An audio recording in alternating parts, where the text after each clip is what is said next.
محمدروزی اسکندرов سابق گنرال مایور، سابق فرمانده نیروهای مخالفین در جبهه توجیک‌آباد، سابق رئیس حزب دموکرات، سابق رئیس شرکت توجیک‌گاز، روز 3 ماه سال 2024 این سیاستمدار شناخته به سن 70 رسید.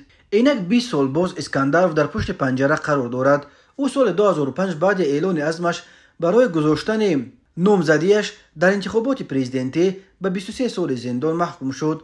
محمدروزی اسکندرov در برابر یعقوب سلیموف و غفار میرزویف یکی از 3 گنرال توجیک است که در جبهه‌های جنگ شهروندی سالهای 90 به چنین رتبه بلند نظامی رسیده ولی به زندان انداخته شدند. 3 آگوست سال 1998 بر اساس سهمیه سیفایزه مخالفین ابتدا رئیس کمیته ولایت‌های فوق‌العاده تاجیکستان تعیین شد، اما سال 1999 این مقام را برای قناعت دادن فرماندهان از تقسیمات قدرت ناراضی اپوزیسیا به میرزا زیایف دادند و محمدروزی اسکندرov با فرمان پرزیدنت 6 یولی سال 1999 رئیس شرکت تاجیک کمون سرویس تعیین شد. اسکندرov همین طور همان سال 1999 بعد ثبت نام دوباره حزب دموکرات رئیس این تشکیلات سیاسی انتخاب شد. 7 اپریل سال 2001 شرکت تاجیک کمون سرویس بر اساس اصلاحات ساختاری برهم خورد و اسکندرov رئیس شرکت دولتی توجیک‌گاز تعیین شد.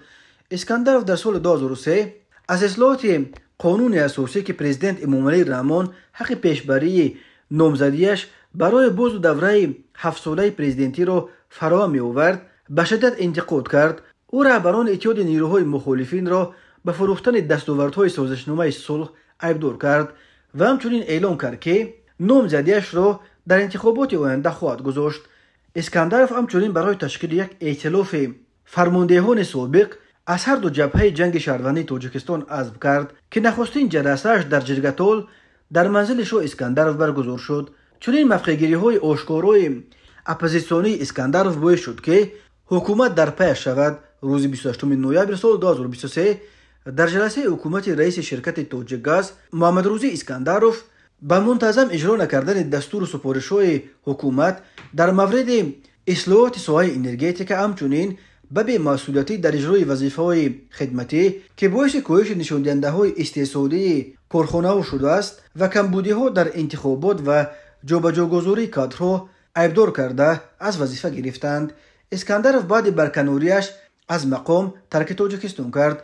دوستان کل تاجیکستان به ضد رهبر حزب دموکرات با اتهام سنگین چون دست داشتن در حمله‌های تروریستی، گردش غیر قانونی اسلحه، تشکیل گروه مسلح غیر قانونی و از خود کردن مبلغ‌های دولتی پرونده جنایتی گشود و اسکندرov را روز 2 دکمبر سال 2024 تحت جستجوی بین المللی قرار داد. اسکندرov علیه 9 دکمبر سال 2024 در مسکو دستگیر شد. مقامات روسیه او را روز 15 اپریل سال 2005 جواب دادند، ولی علیه هفته بعد اسکندرov به طور تا حال پر اسرار در شهر کرالیوف ولایت مسکو ربوده شده به دنبال در بازداشتگاه کمیته دولتی امنیت ملی در دوشنبه پیدا شد. خود اسکندرov و اطرافیانش میگویند او را مقامات تاجیکستان ربوده مجبوراً به تاجیکستان آوردند.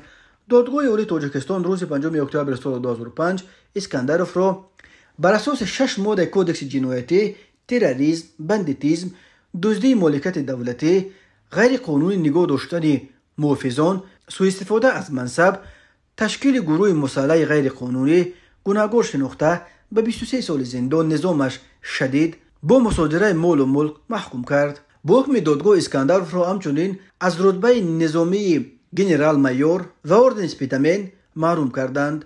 او همچنین موظف شد که 1.5 میلیون سومانی قریب $5 میلیون با قرب آن سالها ضرر رسانیده‌اش را به شرکت دولتی توجیک‌گاز جبران کند. اسکندرov و طرفدارانش حکم دادگاه را یک حکم کاملا سیاسی نامیده می‌گفتند. عزم او برای گذاشتن نامزدیش در انتخابات پرزیدنتی سبب شد که این رهبر شناخته مخالفین را تحت تعقیب قرار بدهند.